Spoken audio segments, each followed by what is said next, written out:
Melissa Pegg. I'm a senior research consultant in environmental sustainability and health technology assessment. I know that's an absolute mouthful, but in a nutshell, it's my job to try and get environmental outcomes into the NICE decision-making process. So the National Institute for Health and Care Excellence, I don't work for them, but I will be working with them.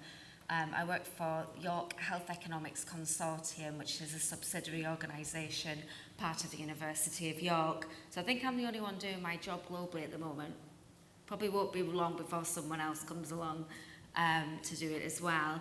But I know the landscape very well globally in terms of what's been done in HTA. So if HTA is new to you, I'm going to give a little bit of an introduction into health economics, but I want to try and keep you awake.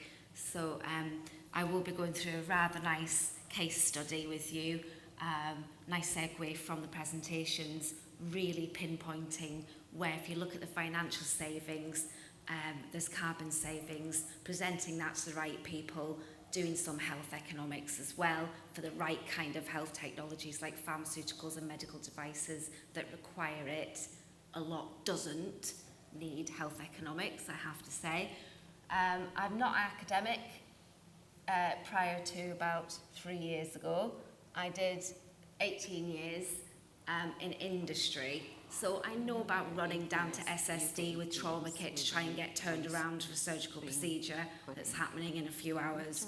I understand difficulties with procurement, supply chain, finance, all the different departments. I've worked with doctors, nurses, surgeons all over the UK in all devolved nations. So there we go. Right. So I've done the intro. So a little bit about the economics of healthcare decision making. So health is a really interesting sort of concept to try and measure. How do you measure health? Everybody, values health in very different ways. So if you ask how someone might feel if they're healthy, it'd be very different to how someone else might say they feel healthy. So we need like a standardized way to measure that. And that's what NICE already does. It looks at cost effectiveness, and I'll talk about that in a little bit.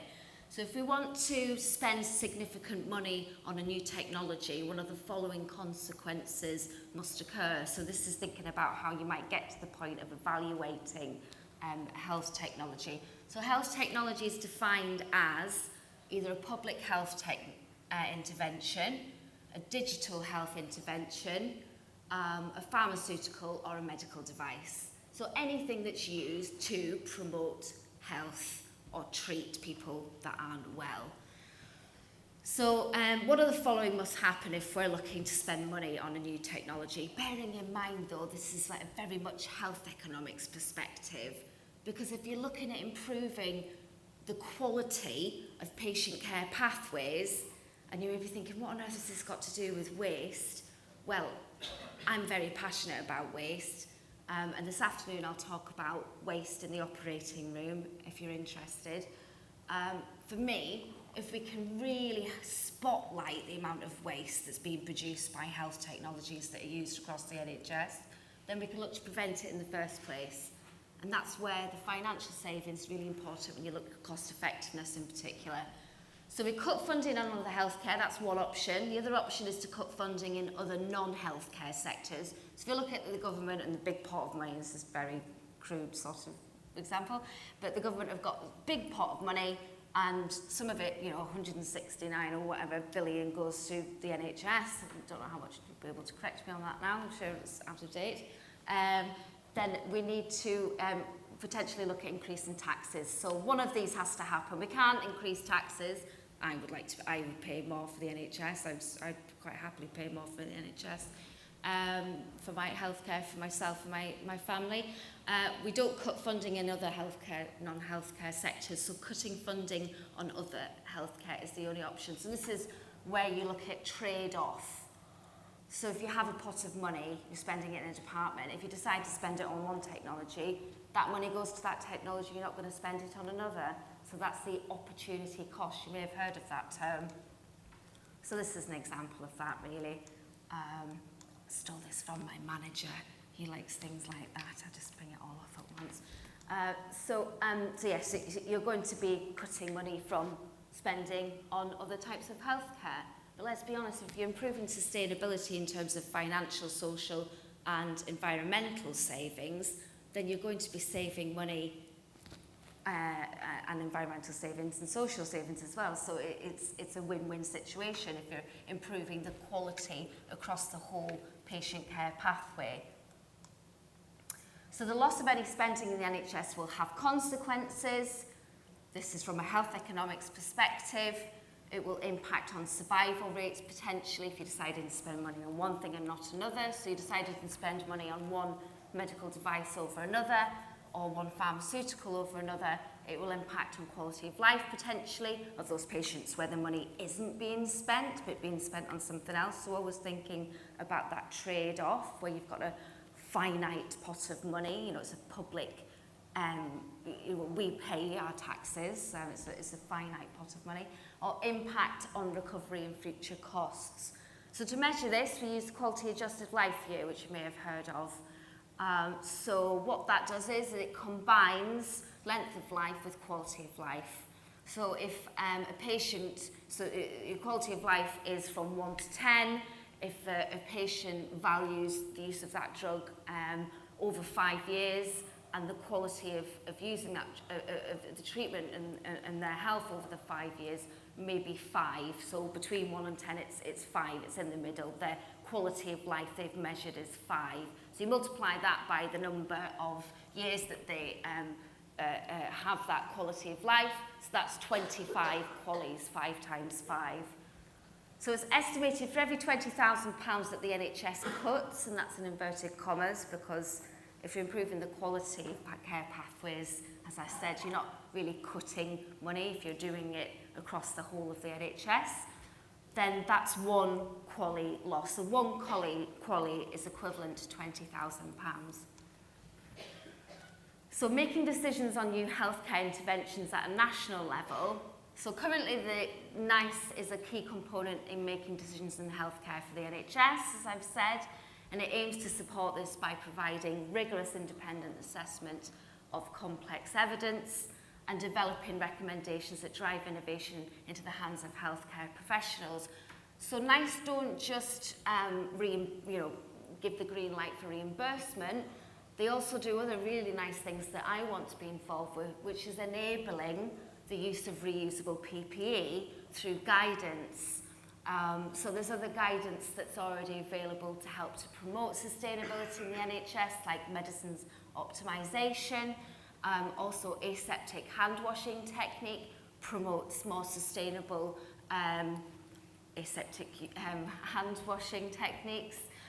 And hopefully in time, it's on my bucket list, I would like to have an effect through the techniques that NICE is able to give the green light to our healthcare professionals to not use as much PPE, so that they feel that then with that guidance, they're then able to practice more sustainable healthcare, use of health technologies. So the difficulty with NICE is, and I'm sure a lot of you are aware of this, is when there's a submission, there's a lot of people involved in this decision-making process. There's a lot of different people with different objectives. You've got the committee, which is made up of health economists. You've got NICE itself. You've got the company that's submitted, so the industry provider, and then an external assessment group, which is, for example, York Health Economics Consortium that I work for. So we do the cost effectiveness analysis or the cost consequence analysis. Recently I've been working with a cost carbon model, which is really nice. So mapping out the entire resource use across the use of an intervention versus standard care in primary care, and then looking at all the resource use and then attributing carbon use to all of those resources. But it's a cluster randomised trial, so it's a really good methodology to get that data. Really beautiful piece of work. So the difficulty during evaluations is balancing the different components. So not only was it challenging before we brought environmental sustainability in the NICE decision process, and by the way, of course, there's a lot of the HTA bodies, and I'm coming on to an example that I recently did a case study with Scottish Health Technologies Group last year. So very forward thinking in the UK in general in terms of bringing in environmental sustainability methods into HTA. So this is an example. So the new technology is worse for the environment, let's say, so the environmental impact is worse, and the equity or inequalities is worse. So that's another area that NICE looks at, is how equitable and equal, for example, digital health technologies is a big part of that, enabling that technology to become more equally provided. And the new technology is better. So patient preference is better, the health need is better, and the cost effectiveness. What do we do there? Okay, so if you didn't like that bit, hopefully you might like this bit. If you're not keen on health economics, that was a bit of a whistle-stop tour. So factoring in environmental outcomes into decision-making process. Okay, this is a really big slide, and I'm not going to go into detail about planetary boundaries, but I'm a huge fan. I've got an environmental management background, so this is all really new to HTA. A lot of people are health economics that work in HTA. They really don't understand. Sorry, health economics. I don't think there'd be any in the audience, but just in case. So your planetary boundaries. So looking at the approach to how we incorporate environmental outcomes into that framework that NICE use. Well, we absolutely need to focus on novel entities because this is the worst offender, and that's where pharmaceuticals and medical devices are. So, and nuclear waste and chemicals. I'm sure you already know this, but climate change is obviously a big problem, isn't it? But the bigger offender is the pollution. The bigger offender is that's what's going to get us. So we need to reduce that pollution. That's what's having the biggest effect on biodiversity. We can't survive without biodiversity. We won't have any food. We're losing our insect population at 2% a year. So it's absolutely critical we need to look at waste and then work backwards and look at the upstream. What can we reuse? How do we stop that waste from going into the bin? Because goodness only knows, we know what sort of effect that has trying to treat that waste, but it is much, much more environmentally harmful at that end of life stage than I think we realise. Those microplastics, those nanoplastics that are ending up in our sea and killing off all of the aquatic life. And we can't survive without that because that's the lungs of the earth. So how do you get to the stage where, for example, we incorporate greenhouse gas emissions? This is a really beautiful model. It's produced by Radboud University in the Netherlands.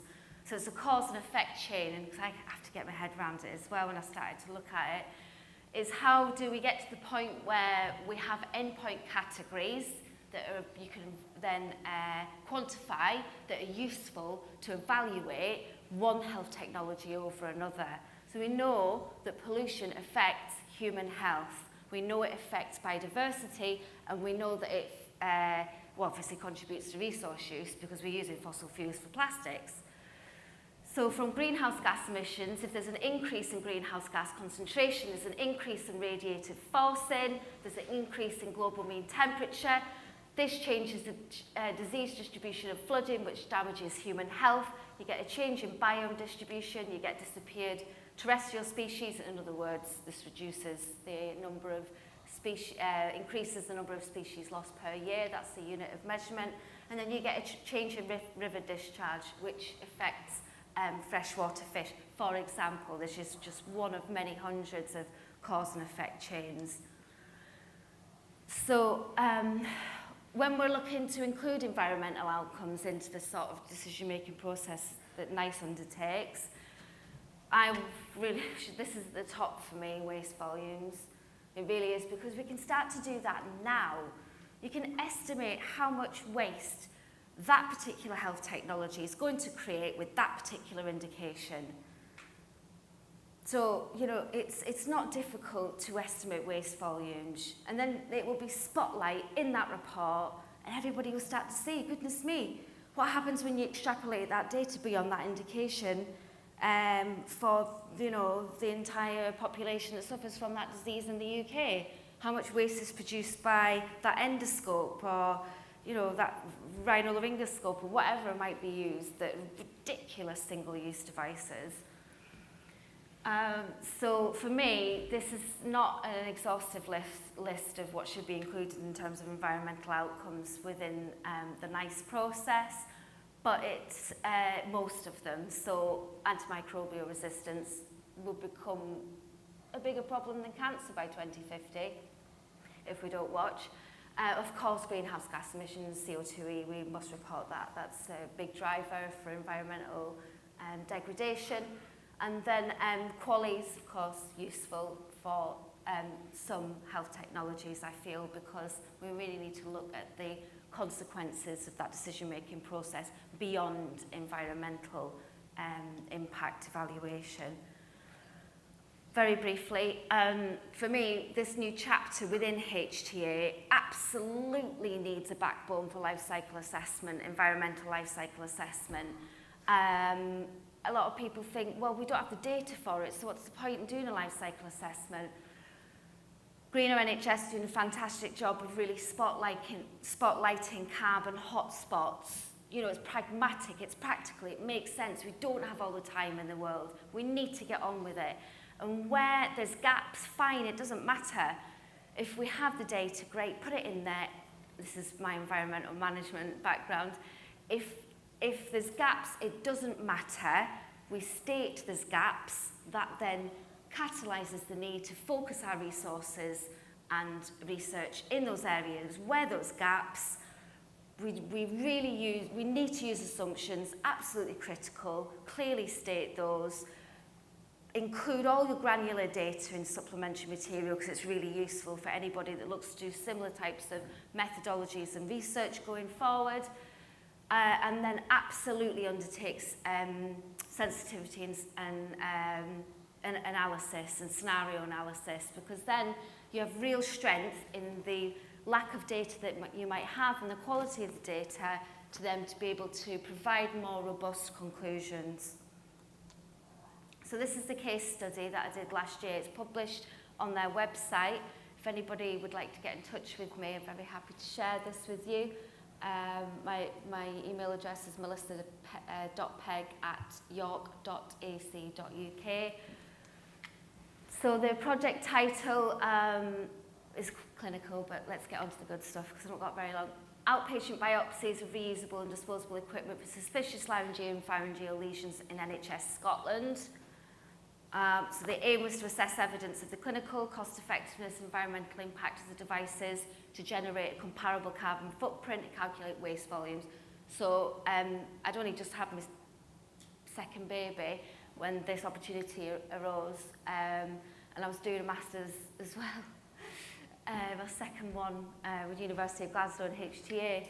But I absolutely was like, yeah, I really need to do this. This is the first one. It's the only one that's been done globally into this detail, and I really wanted those two things to be done. So I wanted to do the carbon footprint. I didn't care if I couldn't get primary data. I was going to use secondary data, do assumptions, sensitivity analysis, etc., and calculate waste volumes. I got really excited about that because I've worked with the National Joint Registry a lot over the years, and I knew that because I was focusing, oh no, that's this afternoon, apologies. Right, the methods I used was the guidance and protocols for ISO BSI guidance and greenhouse gas protocols as well. I provided questionnaires to the suppliers. It was interesting what came back, let's leave it there. I interviewed staff to find out about the processing, and how that was undertaken, so I could include that in the analysis.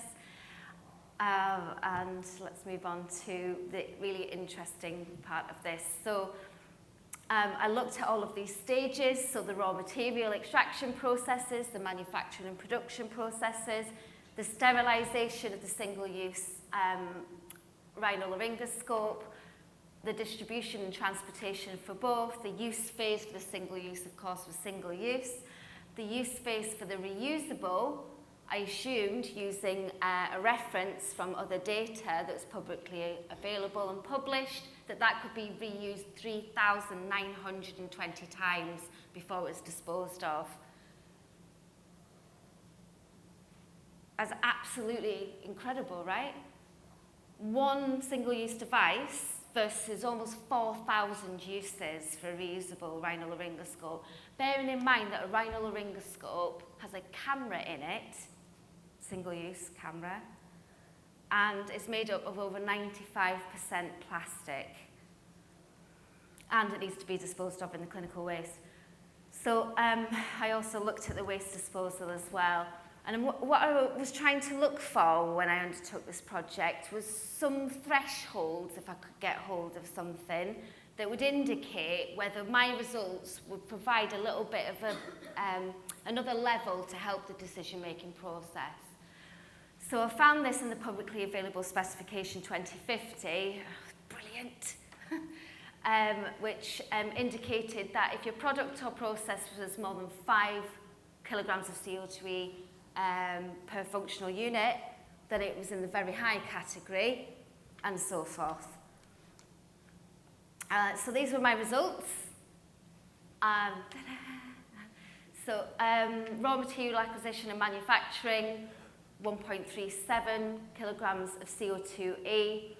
Another example, I included PPE use as well within this report, so I really wanted to spotlight that.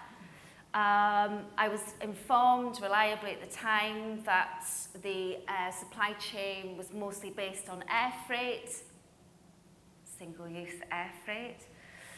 And then I included sterile barrier systems as well and the waste disposal. So per functional unit, single-use flexible rhinolaryngoscope was 6.03, classified as very high by PAS 2050.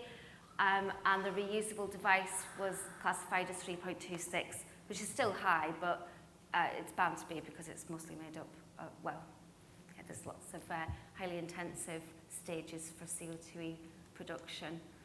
So the results here were wonderful to see, out with the results that I found from a health economics perspective.